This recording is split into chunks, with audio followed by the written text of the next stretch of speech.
And we are live for the second time here today. Appreciate everyone who's joining us back on Conversation here. I'm Desmond Price with Independent Thought, joined by my guest here today, who is Chuck Corra, who does amazing work, for his political account where he's covering the region of Appalachia. Chuck, can you tell us a little bit about your account and what you focus on and some of your content that you have going on over there? So my main account is Appodlachia. I think if anybody's on Substack, you might know my publication here is No Elegy Needed. It's named after the terrible book Hillbilly Elegy, which unfortunately that is our vice president right now. Yeah. Hate that, but here we are. And so I focus on the region of Appalachia, and I believe that it deserves an advocate. It's been disparaged and looked down upon for many years, but I believe that there are a lot of great progressive fighters there, and they deserve a voice. And so that's why we started this podcast, this media platform back in 2019, and why we're still doing it today. So that's a little bit about what I do, what we stand for. I say we. We've had a number of co-hosts over the years, but yeah. And so I'm happy to be here, and I'm excited about the stuff we're going to be talking about today. Yeah, absolutely. So we're going to be trying to cover four different topics today. Obviously, we're going to be talking about the big story of the week, which was, the illegal, unlawful detainment of Kilmar Abrego Garcia.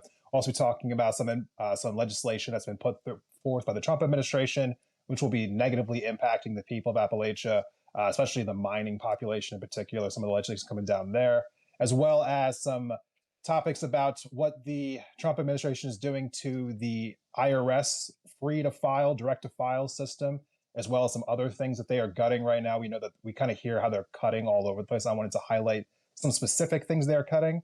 And then ending on a more positive note, talking about the Bernie Sanders, Alexandria Ocasio-Cortez rallies that have been going on, how we feel about them, why they're so significant. So save the good stuff for last, but I want to start off, again with, Kilmar Abrego Garcia.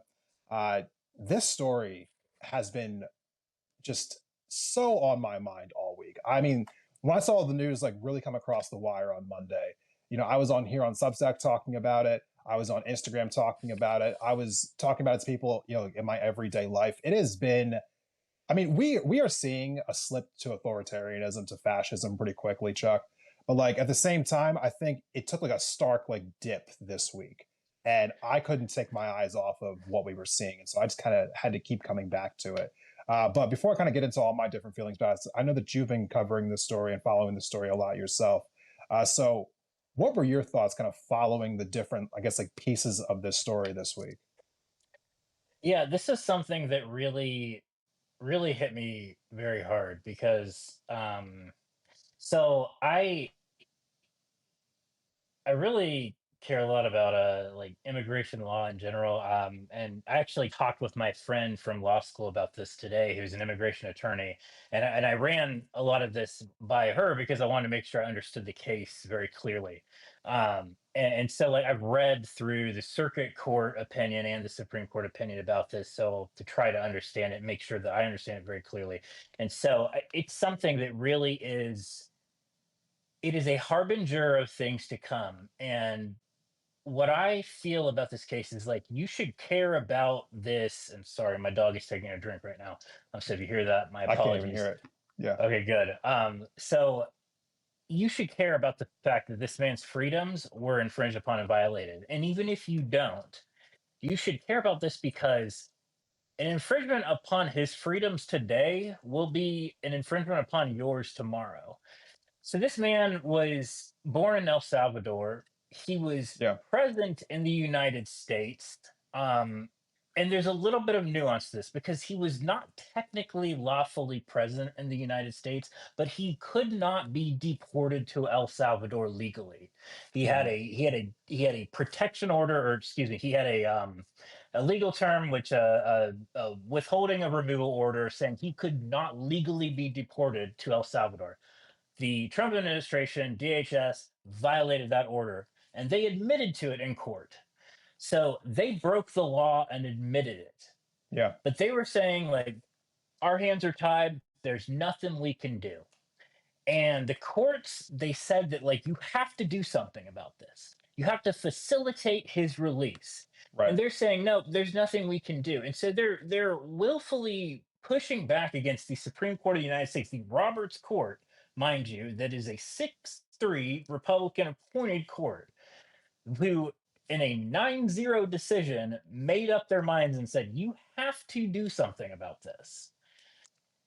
And this is what authoritarianism looks like. This is a man Yeah. who, in the media, and this is, I think, one of the most important parts, and I find this really interesting and tells you everything about this government that we are looking at right now.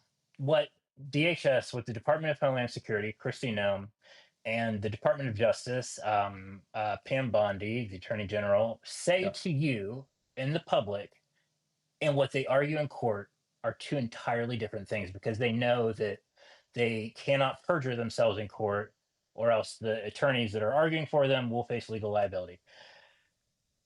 A lot of what they're presenting and a lot of what is being peddled on Fox News are lies. Yes. And I'm scrolling here because I have notes from the actual court cases that I'm pulling up here, because it is really important what the actual court filings say. There are so many times where they've said this guy is MS-13, and I think actually the White House Twitter account today said this man is MS-13. And I want Yeah. to read to you what the United States Court of Appeals for the Fourth Circuit said. That is the one tier below the Supreme Court. Right. This is what the judge said in their decision, and I am directly quoting from this opinion. Quote, the government presented no evidence to the district court to connect Abrego Garcia to MS-13 or any other criminal organization. If the government wanted to prove to the district court that Abrego Garcia was a prominent member of MS-13, it had ample opportunity to do so, but has not, nor has it even bothered to try. So they knew that they had no evidence, and they did not even bother to assert it. Yeah. And this is what their case hinges on. So what they have done to this man is egregious, it is wrong, and then they put him in this prison that is known to be a hellhole on earth, where men go to die, and it is just egregious.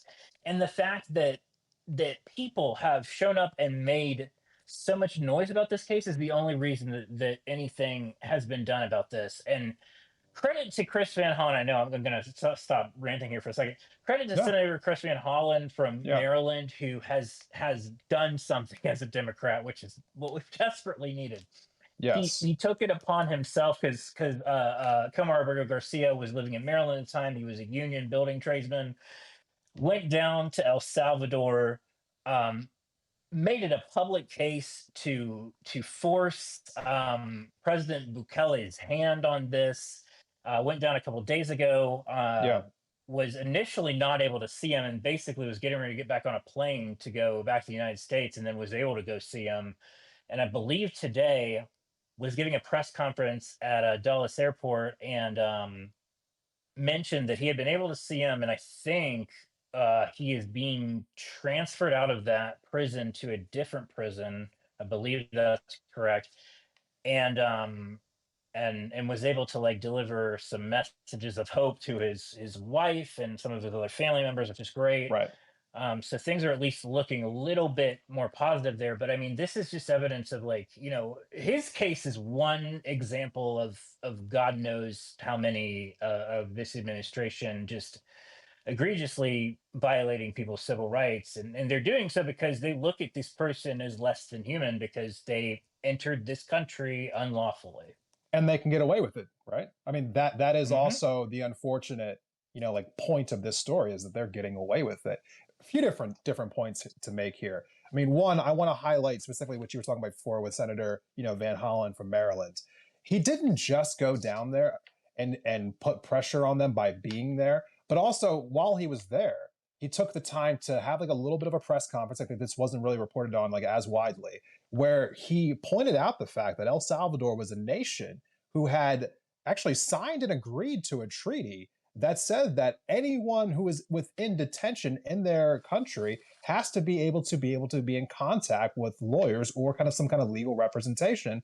And El Salvador, you know, the Bukele, you know, I guess like president down there, wasn't allowing Garcia to actually have any contact with any kind of lawyer. So he was pointing out in real time, our senator was, that they were violating international Yeah. law that they agreed upon. And it's amazing that right after he did that, he was able to have a meeting with them. So, this is what we were talking about Funny how that before. works. Right. This is what we were talking about before when we were talking about what we wanted from the Democratic Party. Like people were like, "Oh, what do you want them to do? What do you want them to do?" Like they don't have any legislative power. How do you want them to actually fight back? It's like you are a member of the United States Congress. You're some of the most powerful people on the planet.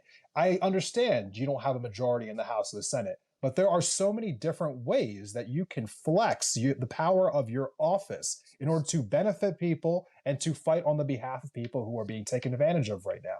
And Senator Van Hollen was showing in real time what one of those examples looks like. I want to see that from everyone.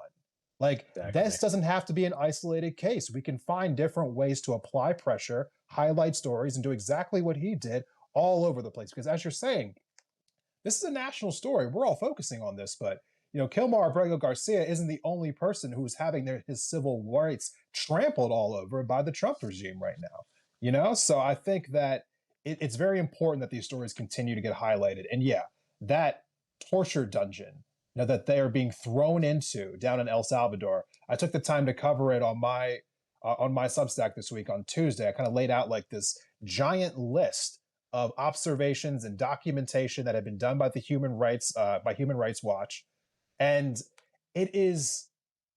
I can't find the right word to describe just how absolutely heinous and evil the different circumstances and things that the people down in these places in this particular prison are going through. I mean, it's straight out of some like dystopian like novel or something that you would assume happened 100 years ago in the past that you couldn't imagine still happening today.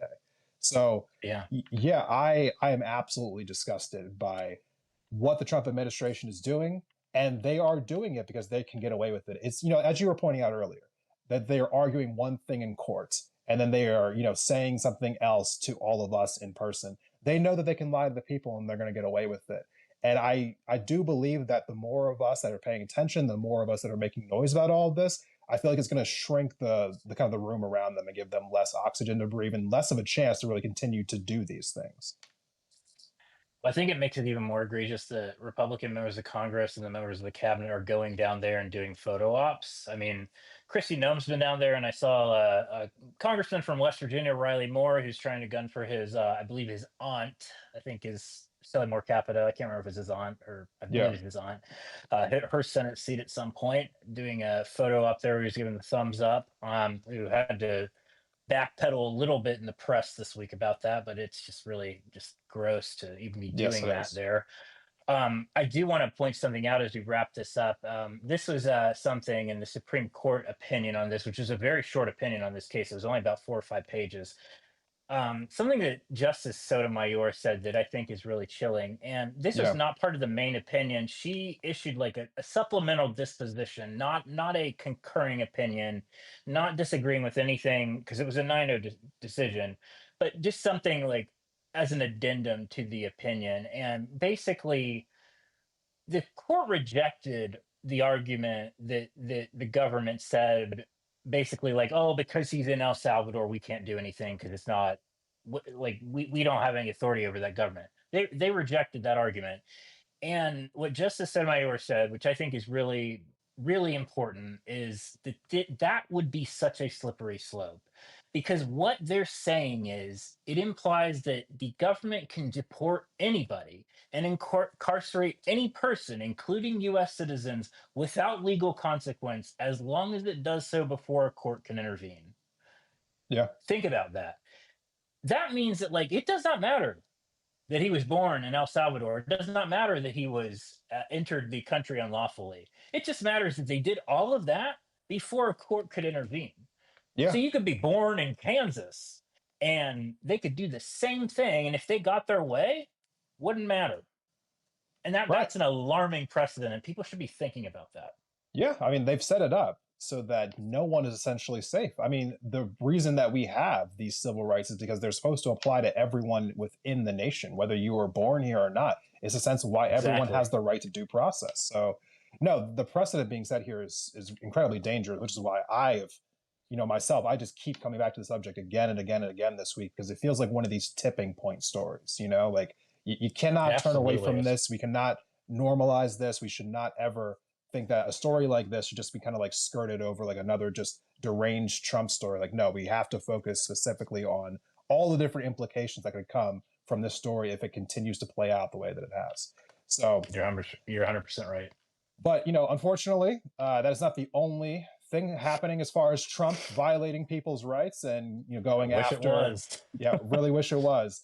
But can you tell me a little bit more about this story that's happening right now, like, that you were kind of like highlighting before about like the was it the cuts that Trump is making right now that are going to be affecting people in the region?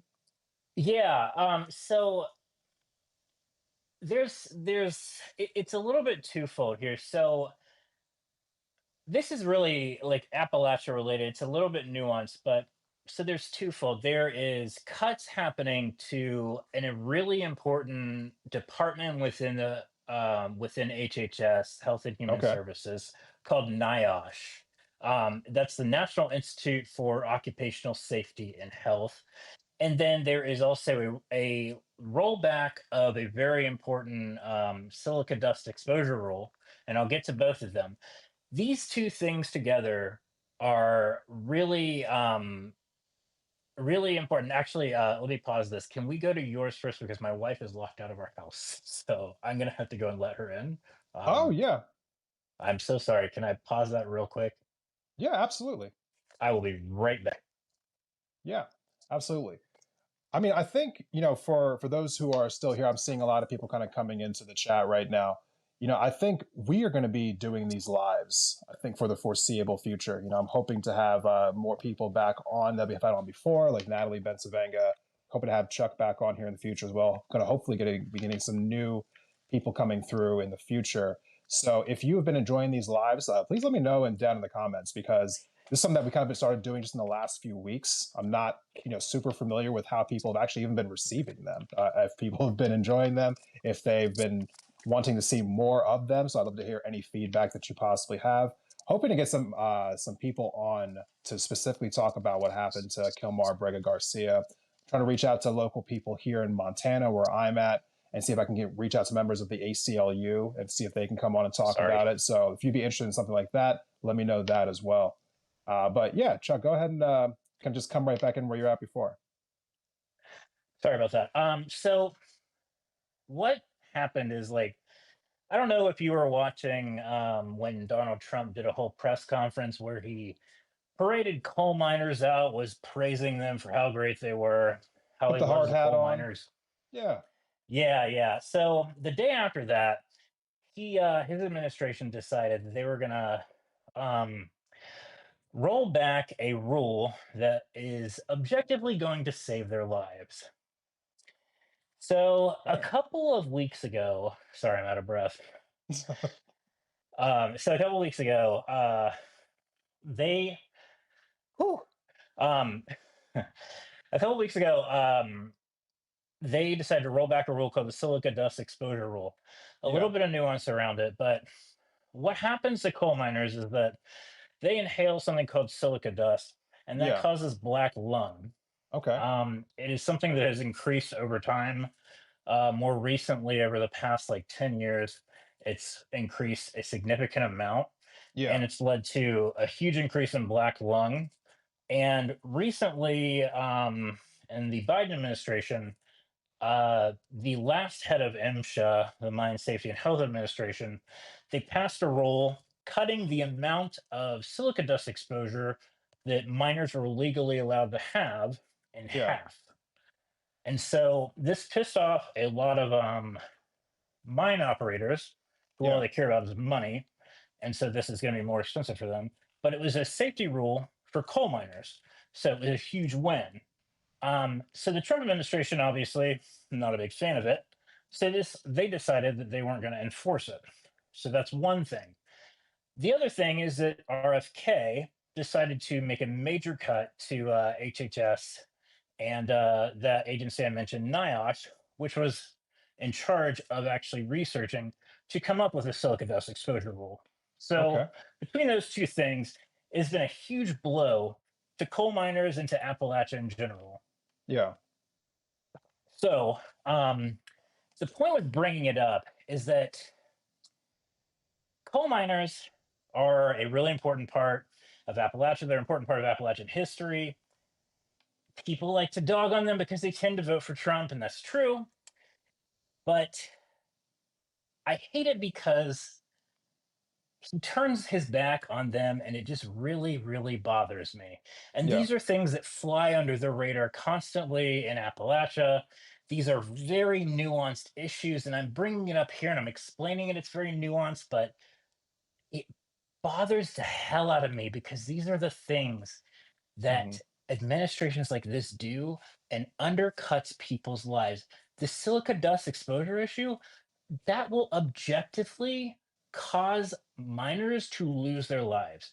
Yeah. This will shave years off of their lives so Yeah. that they will not be able to spend them with their families. Yeah. And, there's a couple different things that I want to kind of address here to this point. I think what you were speaking about before, where because it happens to a part of the country that typically votes red, we're talking, West Virginia, Western Virginia, Kentucky, Tennessee, down into Georgia, North Carolina.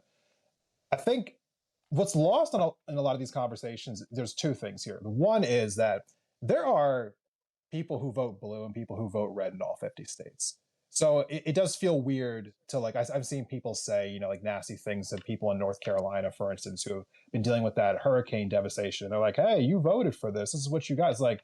North Carolina is a 51-49 state. What are we talking about here? It's a Yeah. really weird place to be. But also, secondly, just taking that out of the equation, I personally don't think that because you voted a certain way, you just lose the ability to have civil rights or lose the ability to, all of a sudden, have the rest of the people care about what happens to you. I mean, when I talk about having health care for everyone, I mean for everyone, even for Trump supporters. Like they may not want to advocate that for themselves, but I'll advocate that on their behalf. These attacks that we are seeing from Trump, cutting out civil rights, cutting out legislation that will protect people from harm, that will be, just worsening their quality of life. I mean, no matter what form that takes, we need to be calling it out. We need to be trying to address what's happening and talking about the effects that's going to be happening to people's lives. I mean, as you're saying, this could be changing.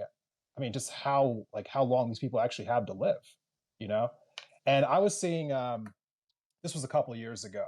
There were miners down in Alabama, for instance, that were going on strike, and they had been going on Yeah. strike. I forget exactly the particular set of workers it was, but I actually ended up interviewing a couple of them, and they had been on strike for I think it was the longest strike in Alabama history. And for a Yep. lot It of was. people, yeah, for a lot of people in the media, they didn't really care about what was going on down there. It's a red state. Miners, they're mining coal. This is not, like who cares about coal? We need to get rid of that anyway. But for me, this is just about these people are just trying to find the best way they know how to essentially live their lives. And we are finding time after time just evidence in our system of them being abused, taken advantage of. And I think it's absolutely worth talking about and calling out, Chuck. Yeah, that was a Warrior Met call. That was it was a Yeah. huge strike. It lasted for a really, really long time. And it was really shameful because there wasn't a lot of people covering it. Kim Kelly was one Yes, that she was on was. the ground pretty much That's how I since the found out about beginning. it. Yeah. Yeah. Yeah, and to your point, just on North Carolina and the whole like, oh, they voted for this. That always pisses me off because nobody votes to have their lives destroyed. Nobody does. I don't care if your state voted 80-20 red. I really don't. I don't care about that. Nobody votes to have their lives destroyed, to have their homes destroyed, and that's just that kind of attitude of resentment, of of of just hatefulness and lack of empathy is not going to get anybody anywhere. No, I do think that, to a degree, there are people out there who vote that way that are hateful. And I think that there are people out there that are just manipulated. I I talk all the agree with time that. about the right wing propaganda machine and just how prevalent it is and how, just how pervasive it is. They spend hundreds of millions, if not billions of dollars every year trying to misinform and lie to the people of this country.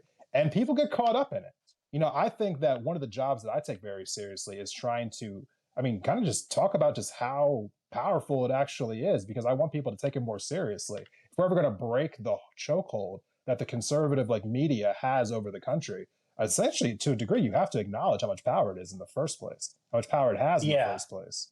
and what it's Yeah, been able to do to people. I don't dispute that. I mean the practical implications of people are arguing, oh, they voted to have their homes literally destroyed. Yeah, And I mean that's absurd. But yeah, I think that I think that the left is completely behind the eight ball on how much they've like the right wing media ecosystem has completely railroaded, especially rural America yeah, and places like North Carolina and all of Appalachia, quite frankly. true. Uh, Before we kind of transition to the next topic here, was there any like final points that you wanted to point out about this story? Yeah, so um all of this is really flying under the radar.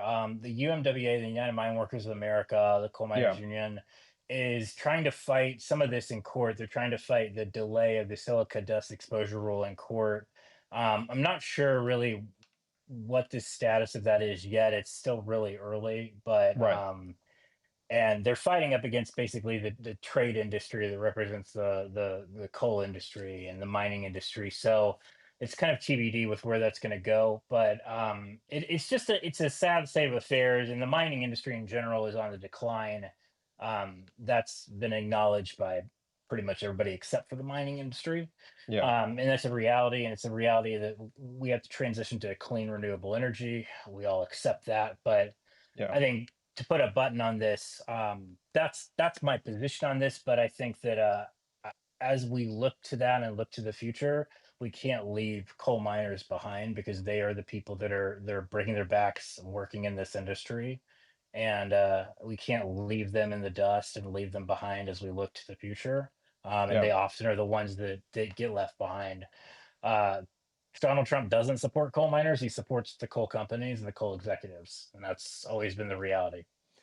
Donald Trump, I guess, positioning himself as the person who helps the giant corporations, the billionaires, over the working class people is really the consistent theme that we always keep coming back to. It just takes different forms depending on what part of the country we're in, or what topic we're talking about specifically, or what day it is. But it really is the theme, over and over again. And it's the theme that goes right into our next topic, because we're going to be talking about how the IRS is going to be getting rid of their direct to file program, which was going to help so many people across the country be able to save money by not having to go to H&R Block, by not having to go to TurboTax and to the other giant corporations who make lots and lots of money doing this tax preparation. So I posted something on Instagram just a couple of days ago talking about how corporations were donating millions of dollars to Trump's inaugural fund, and then he turns around and this ruling comes down just a few months later. So we are seeing in real time the another effect of our Citizens United decision, another form of legalized bribery, where a corporation can pay a politician money and then get a favorable legislative decision in some shape or fashion, which then benefits them tremendously. So this is, billions of dollars a year that these companies take in from doing tax preparation that could have been returned to the pockets of working class citizens, have this, program stayed into effect. Trump is getting rid of it now. And there's some other parallels to the story as well. But before I kind of dive into those, what are your thoughts when you first kind of came this story kind of come down through the wire? Yeah, this is insane. So Yeah. we know that the government has the ability to let us file for free. We know Yes. this because they rolled it out as like a trial run basically over the past year or two. Hmm. And so we know it's possible. And so it's patently absurd that we don't already do it.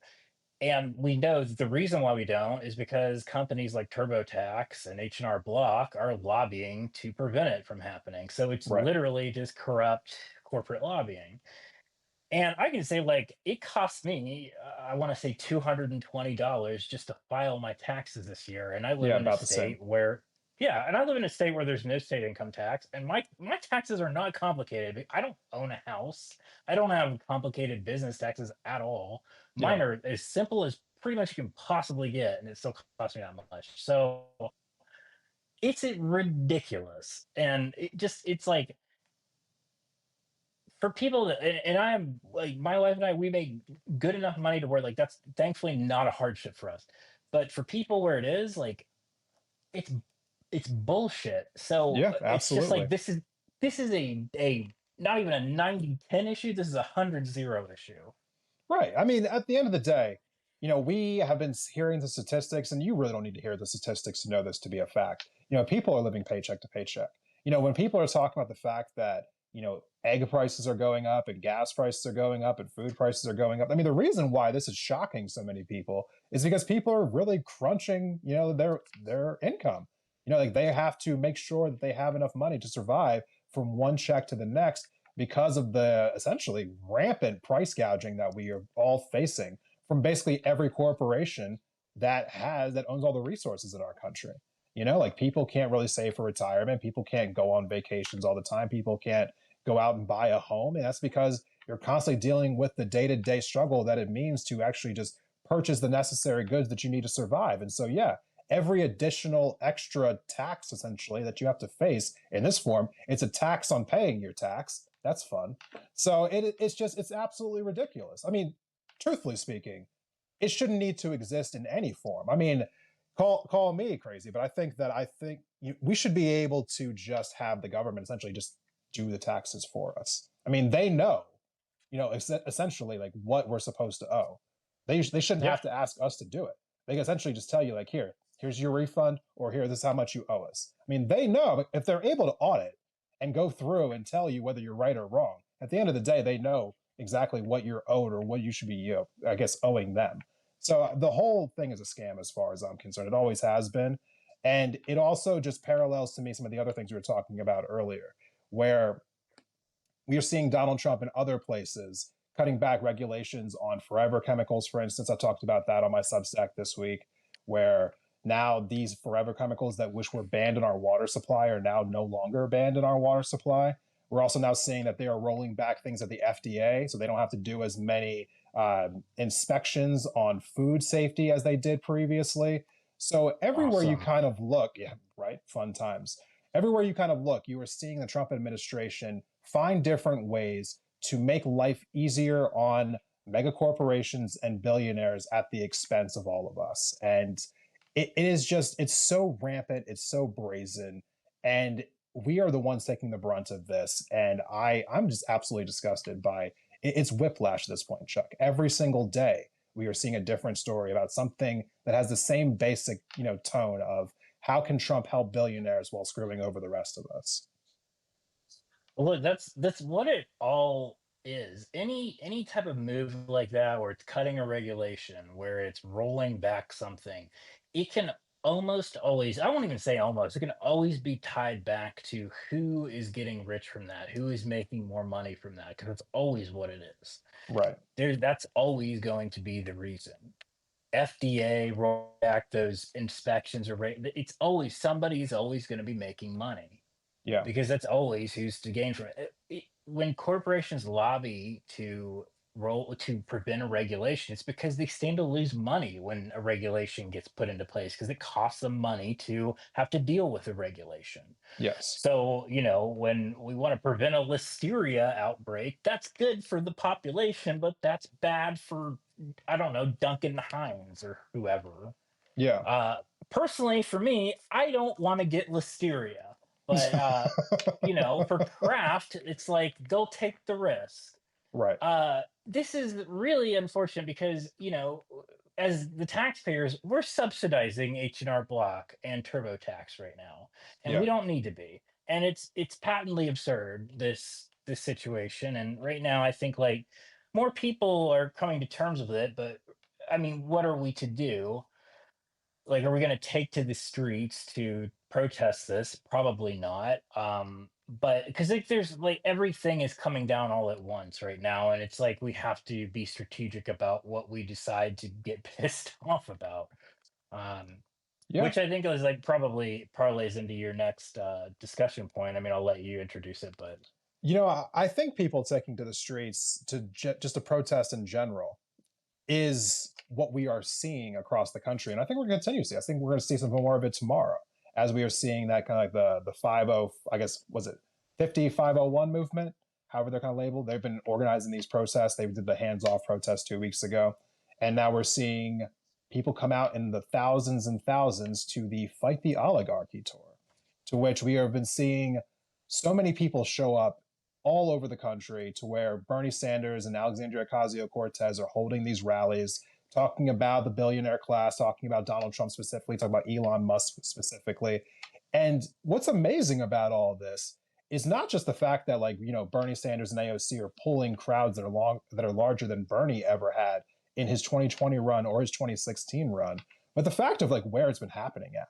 Now, going into all of these red districts, they are specifically going to districts that have Republican congressmen in them, which I think is absolutely brilliant.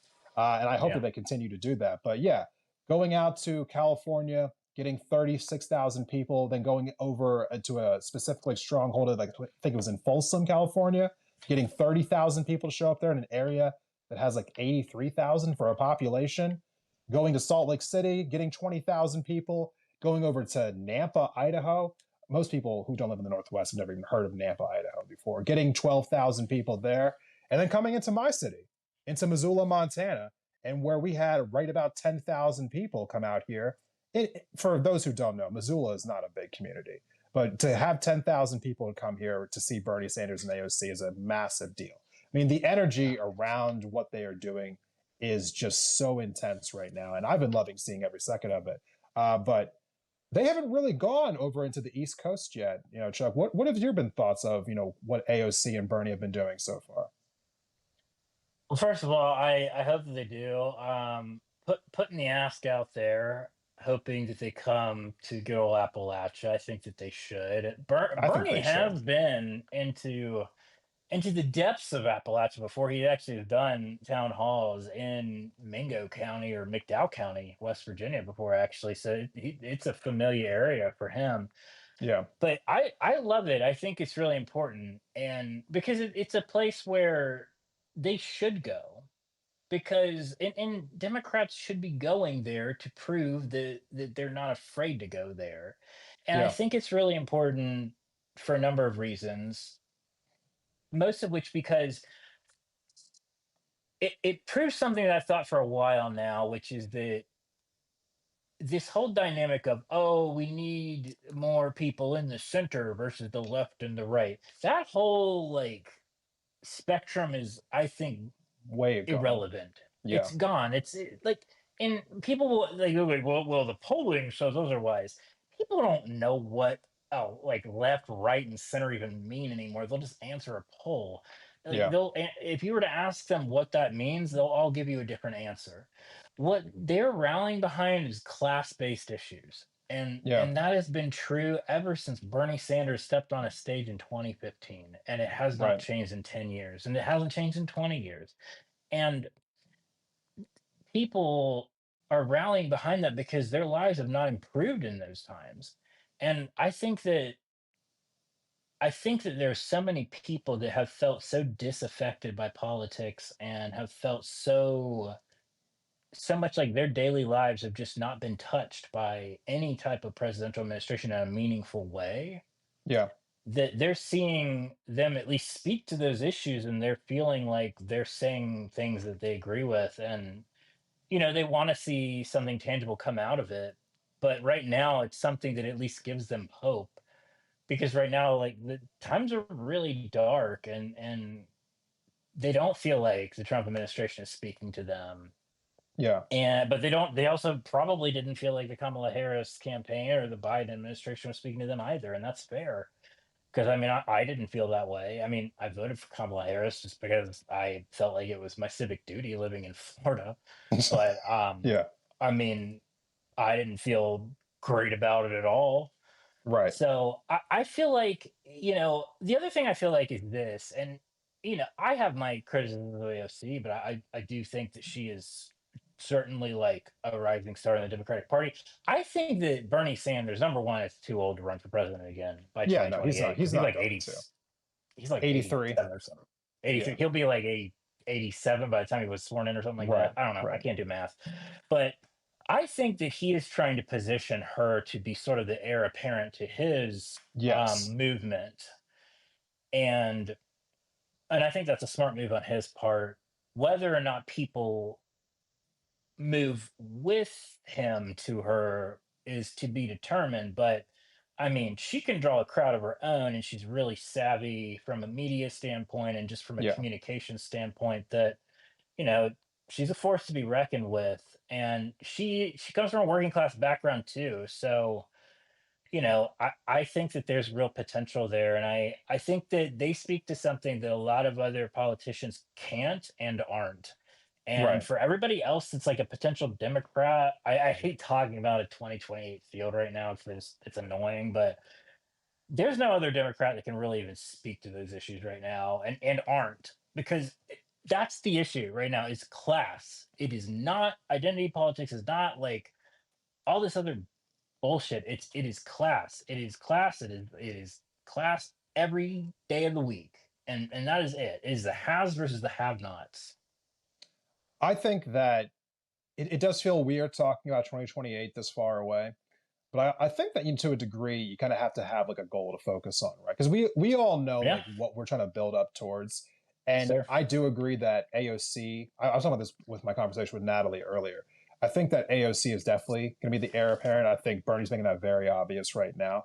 And I think that she is going to have some, I think advantages on, like behind her that other candidates just will not have.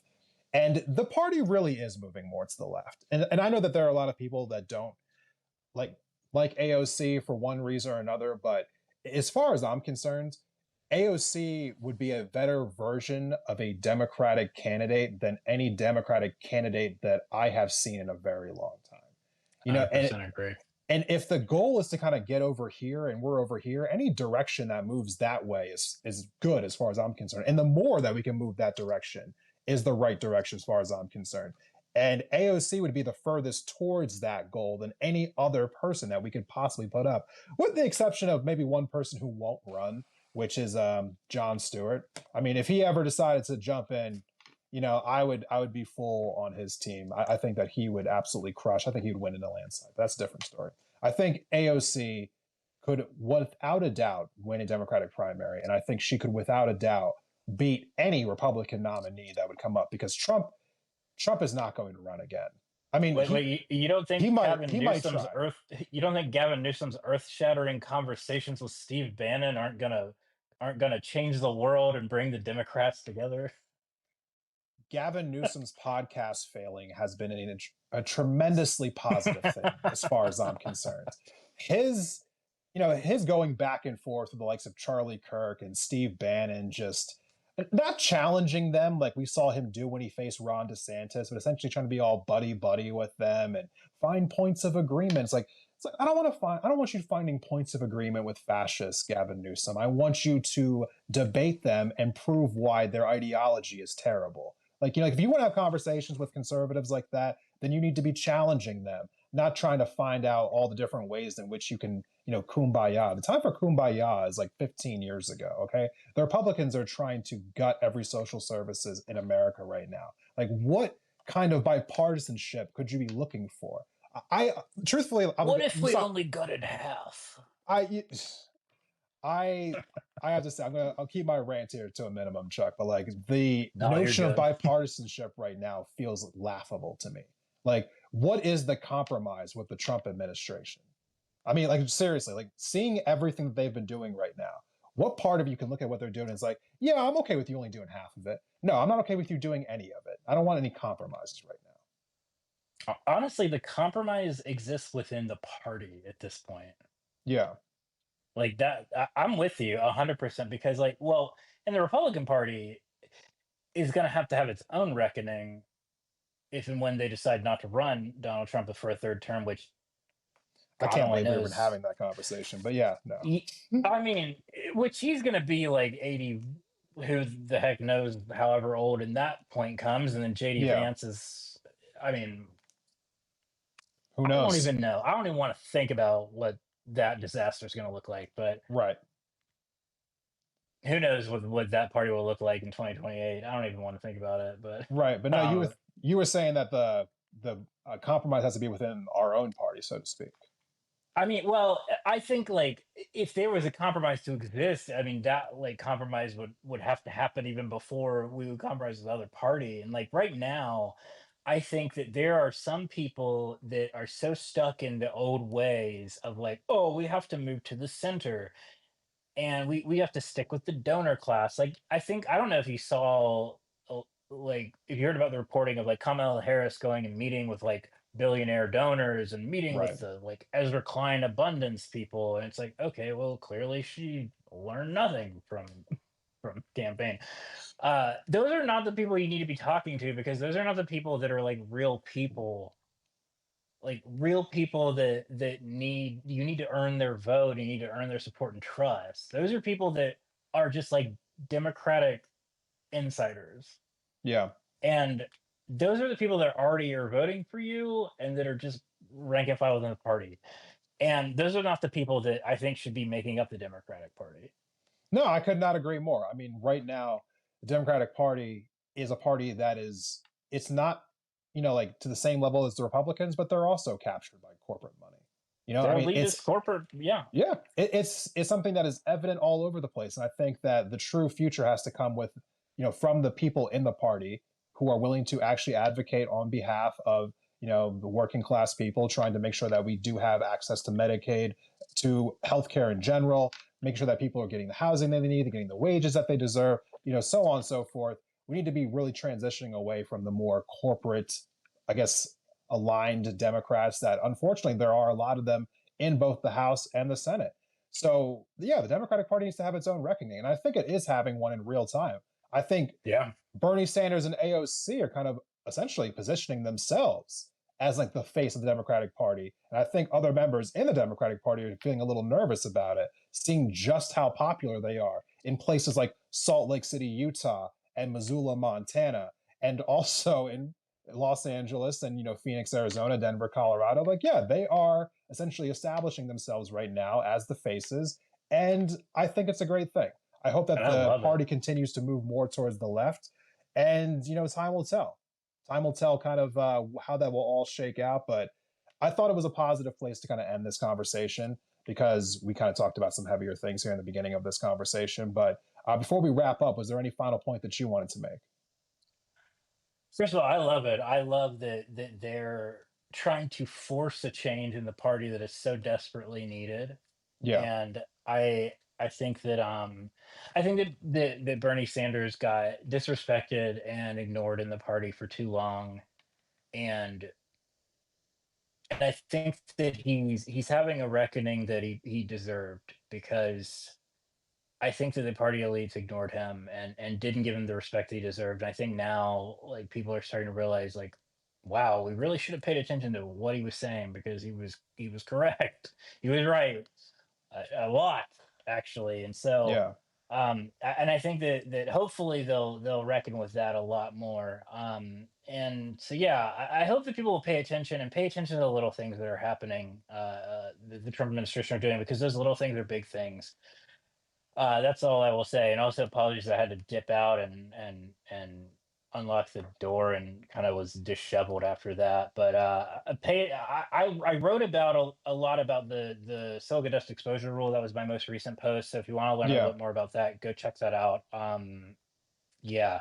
Otherwise, that's it pretty much. I think we covered quite a bit. No, no, we definitely did. And for those who are not already, you can go ahead and just your podcast will be obviously it's linked to this live right now. So for those who are watching this live, you can click on there right now and you can subscribe.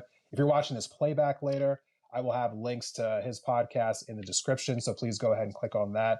Everyone go subscribe. No elegy needed. Great, publication. I'm subscribed. I check out all the posts. And I think that we really do need more voices like yours kind of talking about, because I think you talk about this all the time, but this is a part of the country that really is neglected, not talked about enough. People kind of like want to abandon it, not really like focus on it whatsoever. But a lot of people are struggling in that part of the country. And it feels like not only do Democrats not go there and fight for them, but the Republicans also take advantage of them. So I think we do really need more representation in that area, people talking about the struggles that they're going into. Part of the country that's just been absolutely gutted by the loss of manufacturing there and so many other things. So I appreciate the work that you do. I really do. Thank you. I appreciate that. Appreciate Yeah. that a lot. I appreciate what you're doing as well. Yeah, so we're hoping to have, I'm planning on having Chuck back on in the future, planning on having a lot more people on as well to do these lives, hoping to do this at least once a week, if not twice a week going forward. So if you enjoyed this, we should have a lot more of them. Send me some DMs as well if you want to have some suggestions for topics to cover or guests that we can have on. And yeah, thank you everyone for checking out this conversation, and we will see you next time. See ya.